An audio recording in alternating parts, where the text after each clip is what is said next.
ನಮಗೆ ಗೊತ್ತಿದೆ, ಗಂಡಸರುಗಳಿಗೆ ಗೊತ್ತಿದೆ, ಹೆಂಗಸರುಗಳಿಗೆ ಅದ್ರ ಬಗ್ಗೆ ಗೊತ್ತಿಲ್ಲ. ಈಗ ಅವ್ರು ಆರಾಮಾಗಿ ಕೂತ್ಕೊಂಡು ಹೋಗ್ತಾರೆ, ಎಲ್ಲಿ ಬೇಕಾದ್ರು. ನಾವು ಓಟ್ ಹಾಕಿಲ್ವ, ನಮಗೂ ಕೊಡಲಿ ಫ್ರೀ. ಮತ್ತೆ ಕೊಡಲಿ, ಆಗ ಹೆಂಗೆ ನಡೆಸ್ತಾರೆ ಸರ್ಕಾರ ಗೊತ್ತಾಗುತ್ತೆ ಇವ್ರಿಗೆ. ನಾವು ಓಟ್ ಹಾಕಿಲ್ವ ಅವ್ರಿಗೆ, ಕೊಡಲಿ ಮತ್ತೆ ನಮಗೂ ಫ್ರೀನೇ. ಸೊ ಬರೀ ಹೆಂಗಸ್ರಿಗೆ ಮಾತ್ರ ಪಾಯಿಂಟ್ ಆಫ್ ಅವರು. ನಾನು ಓಟ್ ಹಾಕಿದ್ದೀನಿ, ಕೊಡಲಿ ಮತ್ತೆ ಫ್ರೀನೇ. ನಾನು ಇದುವರೆಗೆ ಅವ್ರದ್ದೇನು ಫ್ರೀ ತಗೊಂಡಿಲ್ಲ. ನಾನು ರೇಷನ್ ಕಾರ್ಡೇ ಮಾಡಿಸಿಲ್ಲ. ನಾನು ಇದೇ ಉದ್ದೇಶ, ರೇಷನ್ ಕಾರ್ಡೇ ಬೇಡ ನನಗೆ ಅವ್ರದ್ದು. ಸೊ ಅವರು ಮೊನ್ನೆ ಒಂದು ವಿಡಿಯೋ ರೀಲ್ಸ್ ಹಾಗೆ ನೋಡಿದೆ ಸರ್, ಮಾಮೂಲಿ ಸ್ಕ್ರೋಲ್ ಮಾಡ್ತಾ ಇರ್ತೀವಲ್ಲ.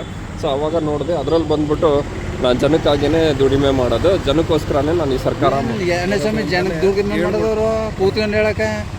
ಒಬ್ಬ ರೈತನಿಗೆ ಅದಕ್ಕಾರ ಕೊಡಲಿ ನೋಡ್ರಿ. ನಂಜುಂಡ ಸ್ವಾಮಿ ಅವ್ರು ಹೆಂಗೆ ಮಾಡಿದ್ರು ಅನ್ನೋದು ಗೊತ್ತಿಲ್ಲ. ಅವಾಗ ನಮ್ಮ ನಂಜುಂಡ ಸ್ವಾಮಿ ರೈತ ಸಂಘದ ಅಧ್ಯಕ್ಷರು, ರೈತರು ಎಲ್ಲ ಮೊದಲು ಹಿಂದಿದ್ದು ರೈತನ ಚಿನ್ನನ ಅಡವಿಟ್ರ ಅದನ್ನು ಬಿಡ್ಸ್ಕೊಳಕ್ಕಾಯ್ತಿಲ್ಲ, ಹರಾಜ್ ಆಗ್ತಿದ್ರು. ನಂಜುಂಡ ಸ್ವಾಮಿ ಅವರು ಬಂದ ಮೇಲೆ ಅದು ಇದ್ದದು, ಓದೋದು ಅದೆಲ್ಲವೇ ಕಾನೂನೆಲ್ಲ ಓದೋದು. ಇವ್ರು ಮಾಡೋಕ್ಕಾಗುತ್ತೆ ಅದನ್ನೆಲ್ಲನೇ ಸುಮ್ಮನೆ ಬಾಯಲ್ಲಿ ಹೇಳ್ಬೋದು. ಏನು ಕಾನೂನು ಮಾಡೋರು? ನಾವು 5 ಗ್ಯಾರಂಟಿ ಕೊಟ್ಬಿಟ್ಟು 5 ಮಾಡ್ಬಿಟ್ಟು ಏನು ಮಾಡ್ಬಿಟ್ರು ಈಗ ಒಳಗಡೆ ನಾ ಏನು ಮಾಡ್ತಾ ಇಲ್ಲ, ನಿಮಗೆಲ್ಲಾನು ಡೈರೆಕ್ಟ್ ಆಗಿ ಕೊಟ್ಬಿಟ್ಟಿದ್ದೀನಿ. ಗ್ಯಾರಂಟಿ ಸರ್ಕಾರ ಏನೇನಿದೆ ಏನು ಸ್ವಾಮಿ ಗ್ಯಾರಂಟಿ ಕೊಟ್ಬಿಟ್ಟು ಏನು ಉದ್ಧಾರ ಮಾಡಿದರು ತೋರಿಸ್ತೀಯಪ್ಪ. ಏನಾದ್ರು ಉದ್ಧಾರ ಮಾಡಿದ್ರು ತೋರಿಸಿದ್ರು, ಇಂಥದ್ದು ಮಾಡಿದರೆ ತೋರಿಸ್ತೀನಿ. ನನಗೆ ಸಾಮಾನ್ಯ ಜನಗಳಿಗೆ ಗೊತ್ತಿದೆ ಇವ್ರು ಏನು ಮಾಡ್ತಾರೆ ಅನ್ನೋದು. ಈಗ ನೋಡಿ ನೆಕ್ಸ್ಟ್ ಸರ್ಕಾರ ಹೆಂಗೆ ಚೇಂಜ್ ಆಗುತ್ತೆ ಅನ್ನೋದು. ಕರೆಂಟ್ ಚಾರ್ಜ್ ಫ್ರೀ ಮಾಡಿದರೆ ಇವ್ರು ಒಳಗೆ ಕರೆಂಟ್ ಚಾರ್ಜ್ ಎತ್ಕೊಂಡು ಹೋಯ್ತವ್ರ. ಈ ಪ್ರೈವೇಟೈಸೇಷನ್ ಆಯ್ತಾ, ಸೆಂಟ್ರಲ್ ಗೌರ್ಮೆಂಟ್ನವ್ರು ಸೇರ್ಕೊಂಡು ಮಾಡ್ತಾಯಿದ್ದಾರೆ. ಮೀಟ್ರ್ ಹಾಕ್ತಾರೆ ಹಳ್ಳಿ ರೈತರಿಗೆ ಜಮೀನುಗಳಿಗೆ. ಅವಾಗ ಎಲ್ಲಿ ಹೋಗಿ ಎಲ್ಲಿ ದುಡ್ಡು ಕಟ್ಟಕ್ಕದ್ದು, ವ್ಯವಸಾಯ ಮಾಡೋದು ಹೆಂಗೆ? ನಿಮ್ಮ ಪ್ರಕಾರ JDS ಬಂದರೆ ಪರವಾಗಿಲ್ಲ ಅಂತ? JDS ಪರವಾಗಿಲ್ಲ. ಅವರು ಮಿಂಗಲ್ ಮಾಡ್ಕೊಂಡಿದ್ದಾರೆ. ಅವ್ರು ಹೆಂಗೆ ಮಾಡ್ತಾರೆ ಸರ್ಕಾರ ಆಮೇಲೆ ನೋಡ್ಬೇಕು ಸರ್. ಒಳ್ಳೆ ಕುಮಾರಸ್ವಾಮಿ ಅವರು ಒಳ್ಳೆ ಸರ್ಕಾರ ಕೊಡ್ತಾರೆ. ಬೇರೆ ಯಾರು ಅಂಥ ಮುಖ್ಯಮಂತ್ರಿಗಳು ಇಲ್ಲ ನಮ್ಮ ಇಲ್ಲಿ ಕರ್ನಾಟಕದಲ್ಲಿ.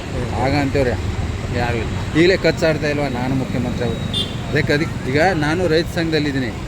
ಯಾವುದೇ ಹೋರಾಟ ಬಂದು ನಾನು ಮಾಡ್ತೀನಿ, ನಾನು ಸೇವೆ ಮಾಡ್ತೀನಿ. ನಾನು ಒಬ್ಬ ಕಾಂಟ್ರಾಕ್ಟಾಗಿ ಕೆಲಸ ಮಾಡ್ತಾಯಿದ್ದೀನಿ.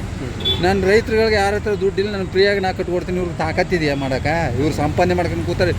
ಶಾಲೆಗಳು ನೋಡಿದರೆ ಸರ್, ಹಳ್ಳಿಗಳಲ್ಲಿ ಸರ್ಕಾರಿ ಶಾಲೆ ಮುಚ್ಚೋಯ್ತಾ ಇದೆ. ಎಲ್ಲ ಶಾಲೆಗಳು ಎಲ್ಲ ಇವ್ರದೇ.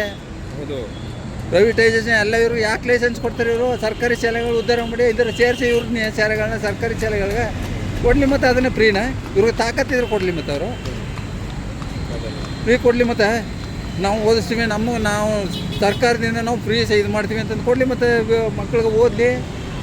ಅದು ಬಿಡ್ಬಿಟ್ಟು ಇವ್ರೇನು ಎಲ್ಲನೂ ಫ್ರೀ ತಾವೇ ಮಾಡ್ಕೊಂಡು ಇವ್ರು ಸರ್ಕಾರಿ ಶಾಲೆನ ಮುಚ್ಚೋದಕ್ಕೆ ಅವ್ರು ಮಾಡೋದು. ಎಲ್ಲ ಶಾಲೆ ಮುಚ್ಚಾಗಿದೆ ಸರ್ ನಮ್ಮ ಕಡೆಯಲ್ಲಿ. ಒಂದಲ್ಲ ಎಲ್ಲ ಪ್ರತಿಯೊಂದು ಶಾಲೆಗಳು ಮುಚ್ಚಾಗಿದೆ ಸರ್ಕಾರಿ ಶಾಲೆಗಳು. ಕಡಿಮೆ ಆಗ್ತಾವ್ರೆ.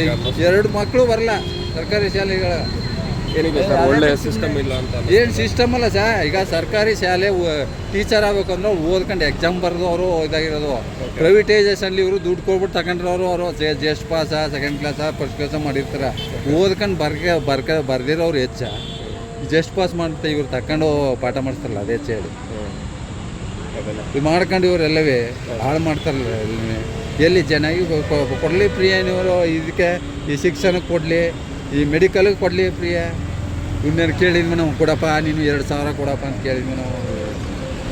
ವ್ಯಕ್ತಿ ಇವರೆಲ್ಲ ಏನು ಓದಿ ಮಣ್ಣು ಮುಕ್ಕದಂಗೆ ಇವರೆಲ್ಲವೇ ಏನು ಓದಿದ್ರು ಇವರು. ಓದ್ಮೇಲೆ ಗೊತ್ತಾಗಲ್ವ ಫ್ರೀ ಕೊಟ್ಟರೆ ಏನು ಮಾಡ್ತಾರೆ ಜನ ಅನ್ನೋದು.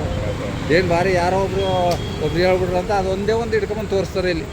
ನಾನು 2,000 ಕೊಟ್ಟಿರೋದ್ರಲ್ಲಿ ಏನೋ ಮಾಡ್ಬಿಟ್ಟು ಅಂತ. ಎಲ್ಲರೂ ಕೇಳ್ಕೊಬರ್ಲಿ ನೋಡೋಣ, ಯಾರು ಹೇಳ್ತಾರೆ ನೋಡಿ ಗೊತ್ತಾಗುತ್ತೆ ಅವ್ರಿಗೆ.